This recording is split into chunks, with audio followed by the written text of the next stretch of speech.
সরিষার তেলে সরিষা আর কারি পাতা ফোড়ন দিয়ে তোমাদের একটা নাস্তা রেসিপি তৈরি করে দেখাচ্ছি, যা নাকি হেলদি হবে কিন্তু অনেক বেশি টেস্টি হবে। এরকম কোনো স্ন্যাক্স খুঁজছো তাদের জন্য আজকের আমার এই রেসিপিটা। আর এই রেসিপিটা কিন্তু সবাই খেতে পারবে, ঘরে অসুস্থ রোগী যারা আছে, ডায়াবেটিসের পেশেন্ট, ছোট বড় সবাই কিন্তু অনায়াসে এটা যখন তখন ক্ষুধা লাগলে খেতে পারবে। তার জন্য লাগবে আমার ভাতের চাল। এখানে আমি 2 কাপ ভাতের চাল ভিজিয়ে রেখেছিলাম 5 ঘন্টা। 5 ঘন্টা ভিজিয়ে এবার চালটা ধুয়ে পানি ঝরিয়ে নিয়েছি। আর 2 কাপ চালের জন্য লাগবে আমার হাফ কাপ টক দই। হাফ কাপ টক দই দিয়ে কিন্তু একদম একদম স্মুথ করে বেটারটা বানিয়ে নিতে হবে। দেখো ব্লেন্ডার করেছি একদম স্মুথ করে, একটু দানা দানা নেই কিন্তু। তার সাথে আমি দিয়ে দিচ্ছি 4 টেবিল চামচ এখানে সুজি, কাঁচা সুজি, এখানে ভাজা সুজি না, কাঁচা সুজি দিয়ে খুব ভালোভাবে মিশিয়ে একটু ঢেকে রাখতে হবে।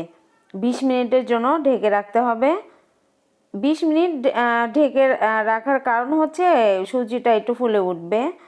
আর এবার দেখো এই যে স্বাদের জন্য দিয়ে দিচ্ছি আদা কুচি 1 চামচ, কাঁচামরিচের কুচি 2 চামচ আর স্বাদ মতো লবণ দিয়ে খুব ভালোভাবে মিশিয়ে নিতে হবে এটার সাথে।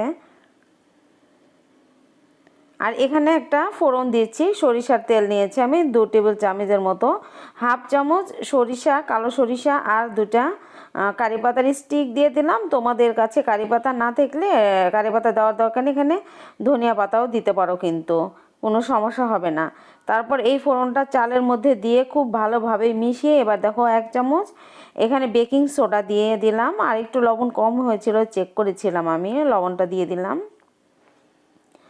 দিয়ে এবার দেখো এই যে ভিডিওটা তো অন করতেই ভুলে গিয়েছিলাম, এখানে স্টিলের প্লেটে তেল মাখিয়ে রেখেছিলাম। সেই স্টিলের প্লেটে কিন্তু এই যে খামিরটা ঢেলে দিয়ে উপরে একটু শুকনো মরিচের গুঁড়া একটু ছিটিয়ে দিলাম। দেখতে ভালো লাগবে আর খেতে একটু ঝাল ঝাল লাগবে, টেস্টি লাগবে।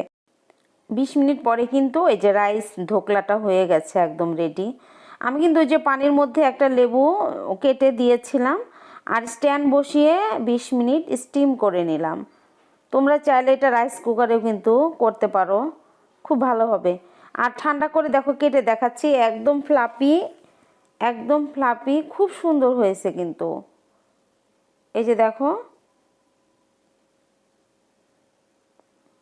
একদম তুলোর মতো নরম, এটা খেতে কিন্তু খুবই টেস্টি হয়। চাইলে তোমরা এটা বানিয়ে রেখে দিতে পারো ফ্রিজে, 7 দিন পর্যন্ত ভালো থাকবে। যখন একটু ক্ষুধা লাগবে তখন একটু সস দিয়ে বা এমনি এমনি খেতে ভীষণ ভালো লাগে। দেখো এই যে একদম কেকের মতো কিন্তু সফট হয়ে গেছে, এই যে খুবই সুন্দর। আর এই সুন্দর সুন্দর ইউনিক রেসিপিগুলো দেখতে তোমরা আমার পেজটাকে একটু ফলো করে রাখবে আর লাইক কমেন্ট শেয়ার করবে।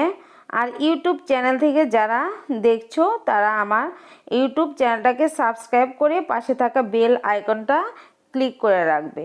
যখন আমি নতুন নতুন বা ইউনিক ভিডিও ছাড়ি না কেন তার নোটিফিকেশন কিন্তু তোমরা সবার আগে পেয়ে যাবে। তাহলে এবার আসি